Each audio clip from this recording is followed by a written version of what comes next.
Bonsoir à toutes et bonsoir à tous, très heureux de vous retrouver. Effectivement, ça faisait plusieurs semaines que je n'étais pas apparu sur la chaîne. Vous avez été très occupé, monsieur Bond. On essaie de survivre, monsieur Chang. On essaie de survivre. Alors ce soir, je vais vous parler de quelque chose qui me trottait dans la tête depuis déjà un certain temps, c'est-à-dire faire dans l'univers de James Bond un petit peu de vulgarisation technique.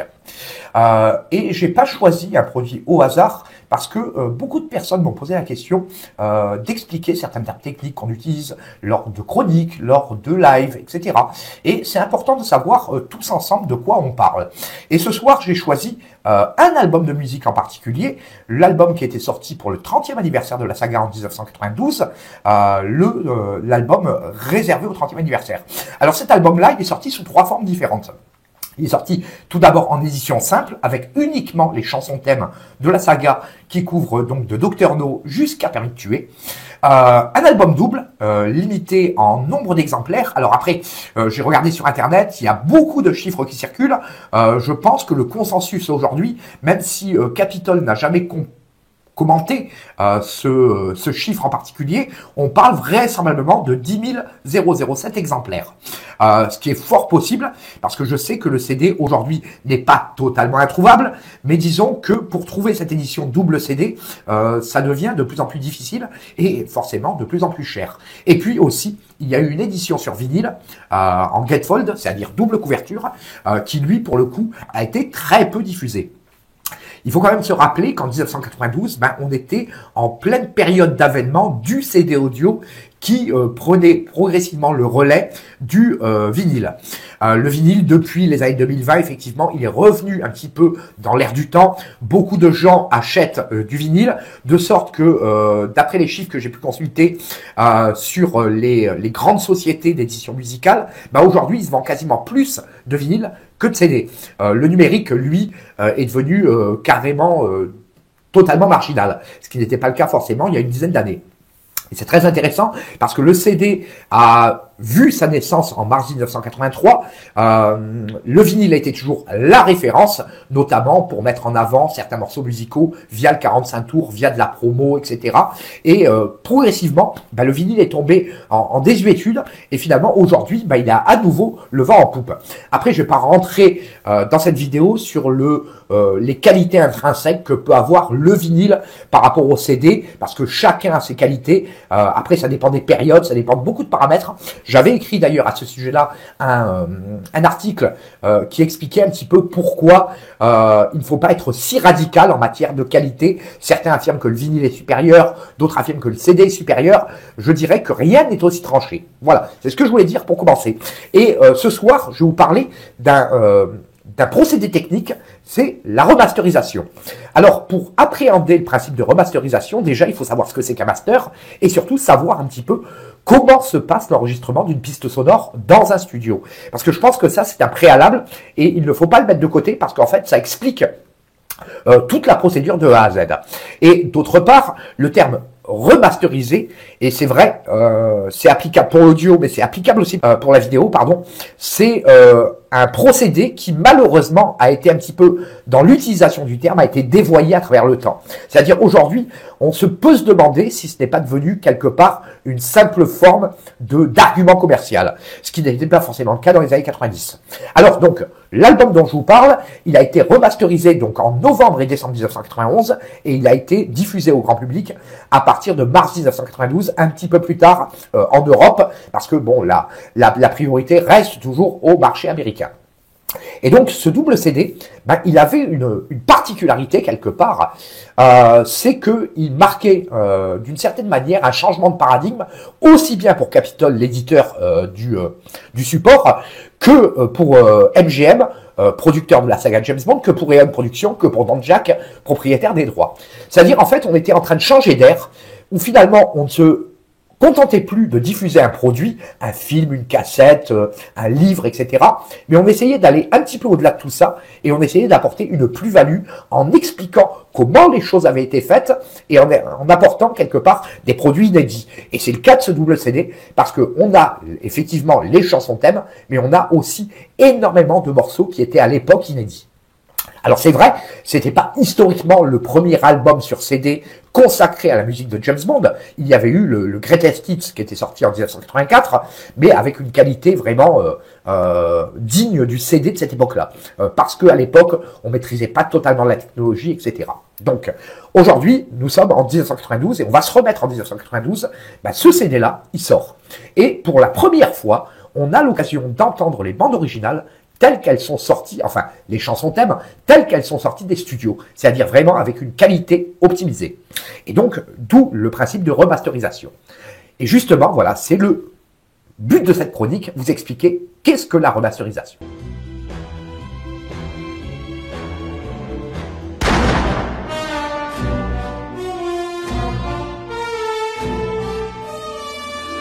Alors, comme je le disais, ce qu'il faut comprendre, c'est un petit peu comment est enregistrée une piste musicale dans un studio d'enregistrement.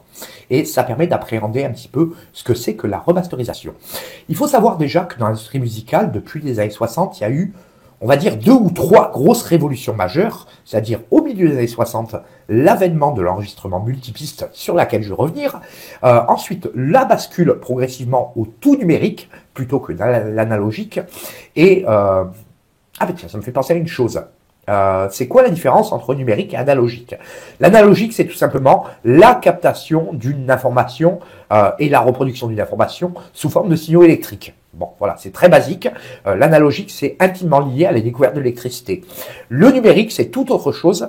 On transmet, on copie une information sous forme de 1 et de 0, ce qu'on appelle le langage informatique binaire.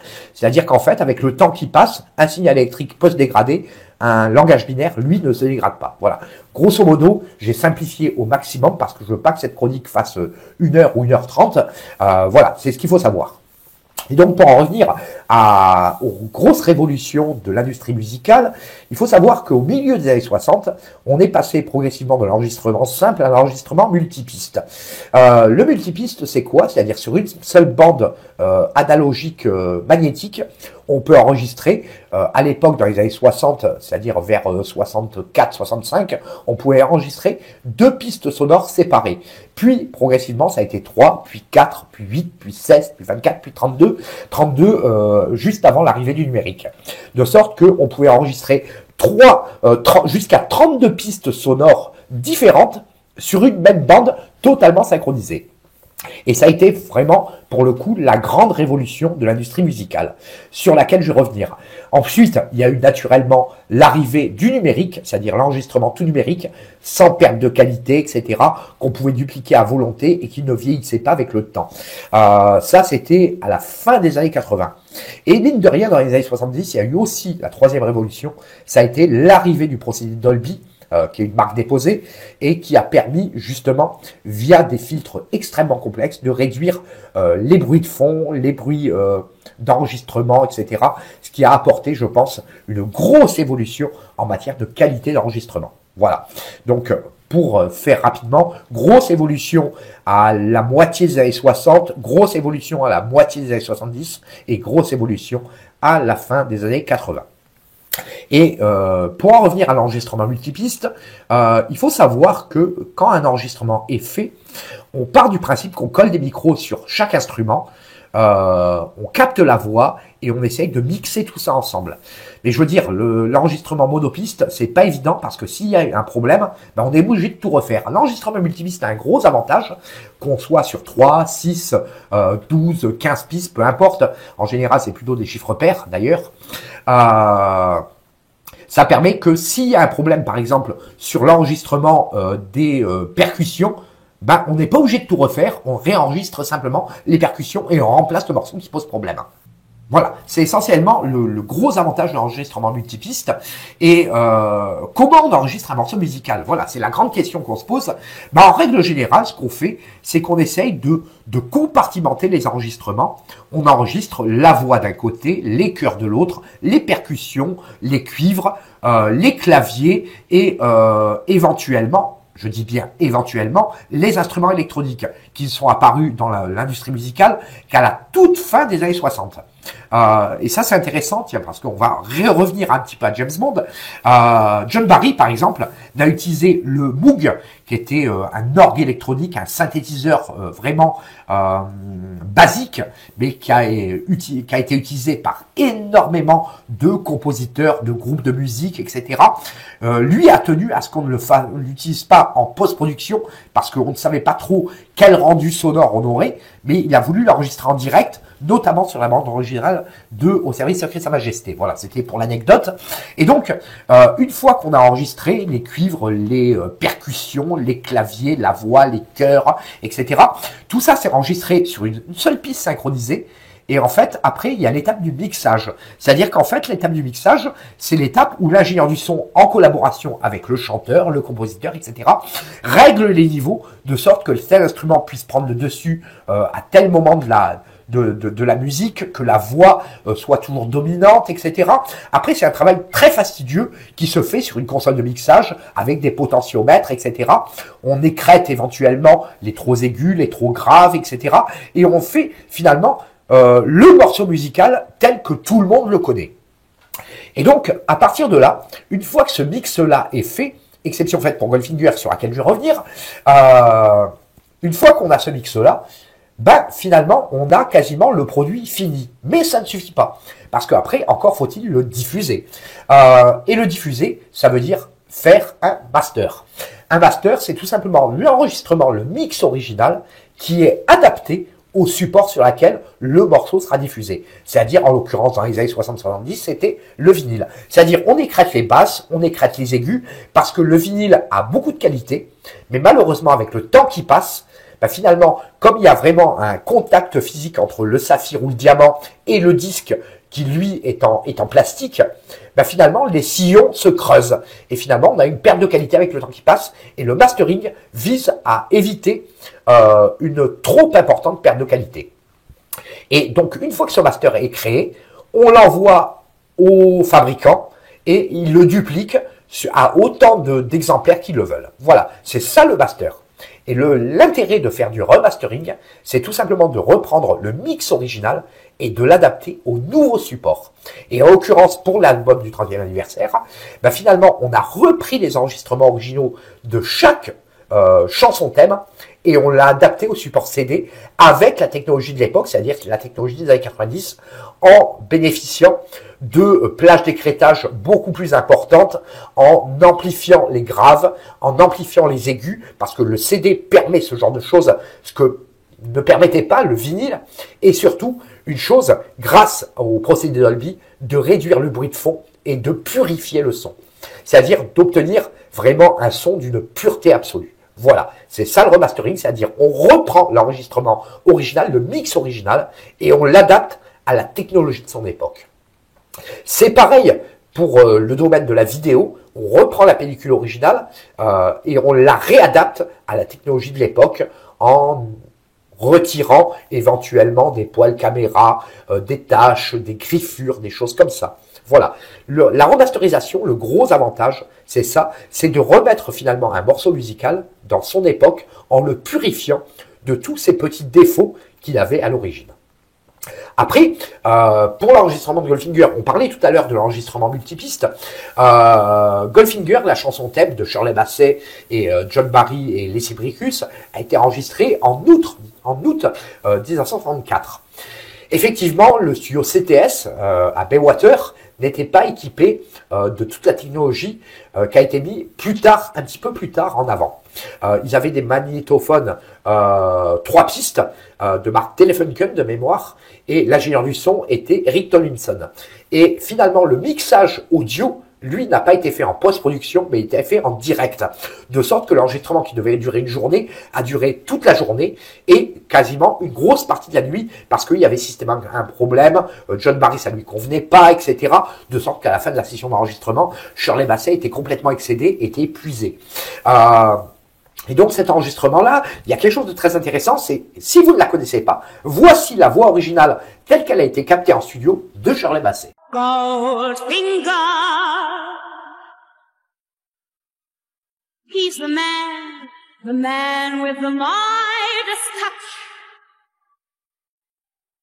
A spider's touch.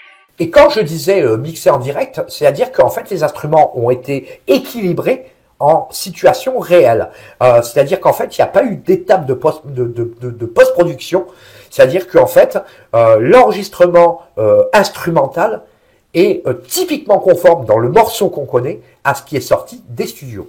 Après, ça a été un petit peu plus compliqué pour Au service secret Sa Majesté.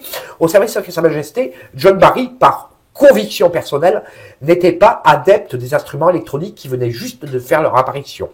Il l'a fait dans Au service secret Sa Majesté, dans beaucoup de morceaux. On a rajouté du Moog, qui est un orgue électronique, un synthétiseur, comme on l'appelait à l'époque.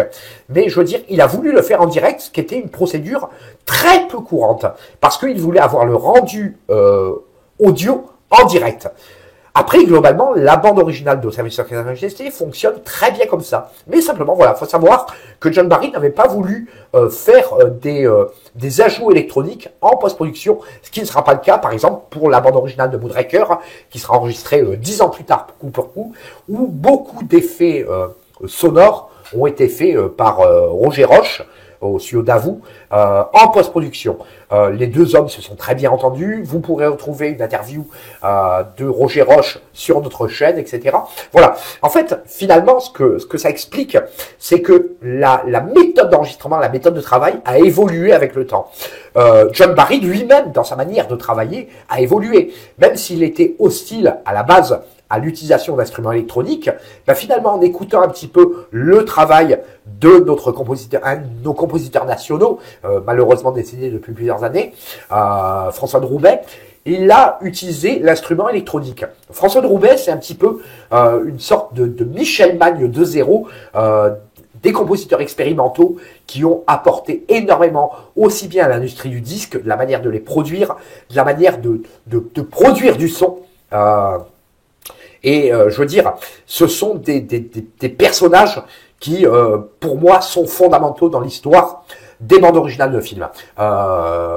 François de Roubaix, c'est naturellement, comme chacun sait, le générique de Chapi Chapeau, mais pas que. La bande originale de Dernier Domicile Connu, notamment, qui a été réutilisée par un chanteur très célèbre, qui a fait une pub pour un café bondien, enfin il me semble, il y a déjà plusieurs années en arrière. Bon, enfin bref. Voilà. Donc là, en masterisation, finalement, c'est quoi? C'est tout simplement essayer de sublimer un morceau qui a déjà été enregistré depuis plusieurs années en arrière. Et le procédé qui vise à remasteriser de la vidéo, c'est exactement le même. Voilà. Simplement, dans les années 60, 70, on était sur des procédés relativement rudimentaires. Et vraiment, la grosse révolution, ça a été l'enregistrement multipiste qui permettait d'enregistrer séparément chaque instrument, chaque nuance, etc. et de les régler séparément. Mais l'enregistrement multipiste, finalement, on ne peut pas en parler sans parler de 4 entités qui ont été majeures. Un groupe de musique relativement inconnu qui s'appelle les Beatles, qui ont démocratisé, mis en avant le procédé multipiste. Une société de fabrication de bandes magnétiques, 3M, une société américaine de magnétophones, c'est-à-dire Ampex, et surtout un studio d'enregistrement, le studio EMI, si on veut le prononcer à l'anglaise, de Abbey Road.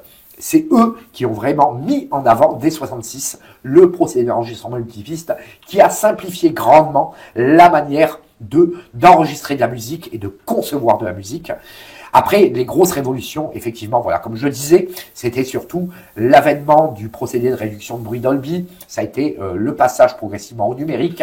Et aujourd'hui, quoi de mieux pour conclure cette vidéo que de vous faire comparer 2 morceaux musicaux issus du même enregistrement. Moi, je pense que, pour moi, le mieux, c'est de comparer ce qui est comparable et vous verrez la différence de qualité.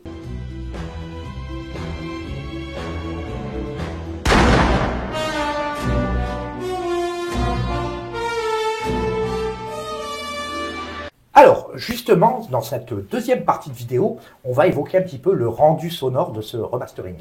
Alors, contrairement à ce que j'ai pu lire sur Internet, je veux dire, le résultat, il n'est pas aussi mauvais que certains fans de James Bond ont bien voulu l'affirmer, avec des remarques parfois à la limite de l'injure publique. La personne qui s'est chargée du remastering, c'est Bob Norberg, qui était une sommité des studios Capitol. Il a travaillé plus de 40 ans pour Capitol. Il a notamment mixé et masterisé des albums pour beaucoup de stars américaines dans les années 60, 70, 80. Et à l'aube des années 90, il s'est spécialisé dans le remastering digital. Mais il faut quand même savoir qu'en 1992, le digital n'en était qu'à ses balbutiements. Et effectivement, les logiciels qui permettaient de travailler le son, de corriger le son, n'étaient pas aussi efficaces et performants qu'ils le sont aujourd'hui. Alors quelquefois, le rendu sonore peut être excellent et parfois il est plus mitigé par rapport aux enregistrements originaux. Ça, je veux dire, après, c'est presque à la limite de la... proche de la démarche artistique.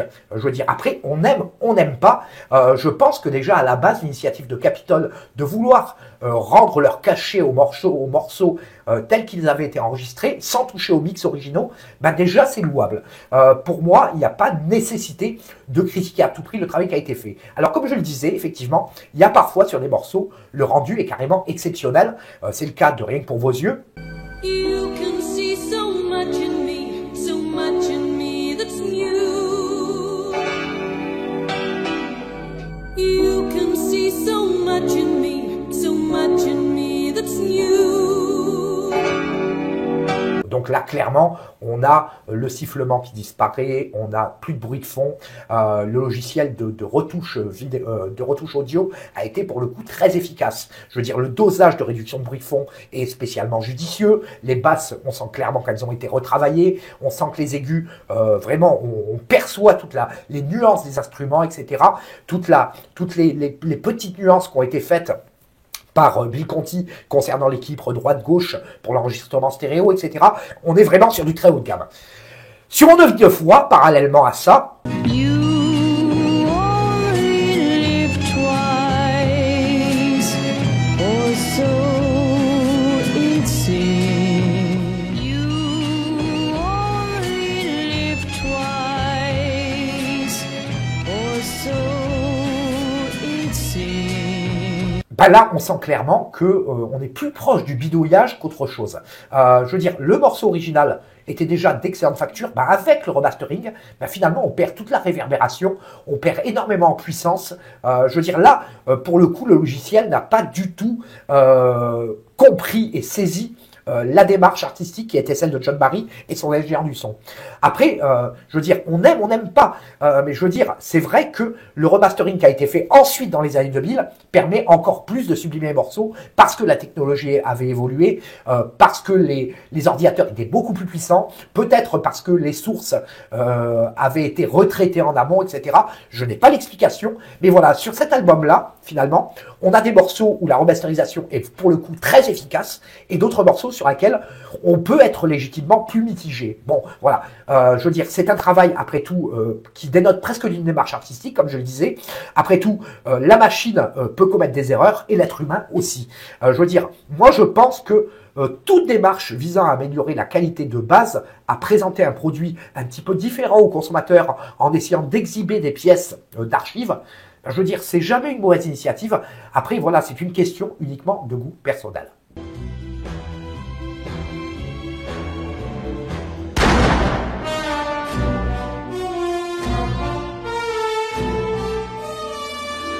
Et donc, on va finir cette troisième partie avec le contenu du CD. Bon, comme je l'ai dit, le CD, dans son premier disque, contient l'intégralité des chansons thèmes de Bon baiser de Russie, enfin en comprenant naturellement le James Bond thème de Dr No jusqu'à Permis de tuer.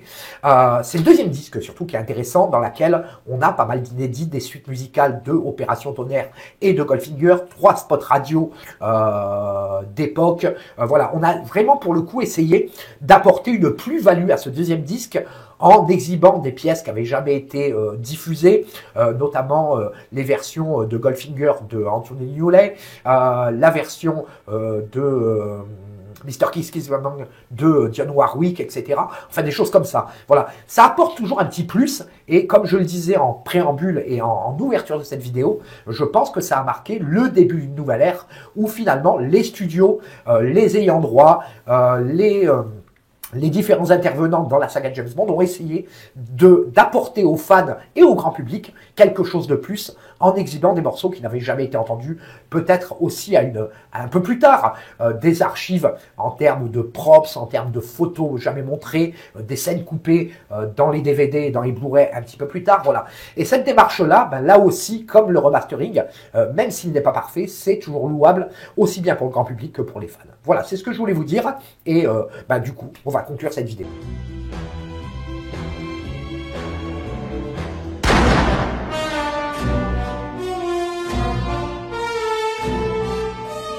Voilà, je pense qu'avoir fait le tour de tout ça, j'espère avoir été clair dans l'explication, j'espère n'avoir pas fait trop de digressions. C'était un plaisir de vous retrouver pour cette chronique. Si ce format vous plaît, ben on pourra faire encore de la vulgarisation de termes techniques, etc. Voilà, c'est ce que je voulais vous dire. Donc pensez que dès le mois de janvier, si tout se passe bien, nous aurons désormais un site web, et Owen vous en parlait dans ses dernières chroniques, un espace où vous pourrez consulter nos archives, lire nos articles et surtout un espace qui se voudra profondément communautaire où vous pourrez échanger, discuter, beaucoup plus que d'ailleurs sur notre groupe Facebook. C'est un gros projet qu'on travaille conjointement avec Julien et l'ensemble des membres de la chaîne. C'est quelque chose qui nous tient extrêmement à cœur parce qu'on a besoin d'avoir un petit peu de visibilité compte tenu de la masse de travail qu'on fournit. Je veux dire, pour nous, c'est toujours un plaisir. Ce n'est absolument pas une contrainte. Voilà. Et quoi de vous dire d'autre? Ben, franchement, je ne sais pas. Comme vous le savez, naturellement, je ne travaille pas avec mon prompteur, j'ai horreur de ça. Je veux dire, voilà, j'ai essayé d'être le plus clair possible, le plus concis possible, le plus court possible aussi. Je vous souhaite à toutes et à toutes une excellente soirée et je vous dis pour le coup, à très bientôt.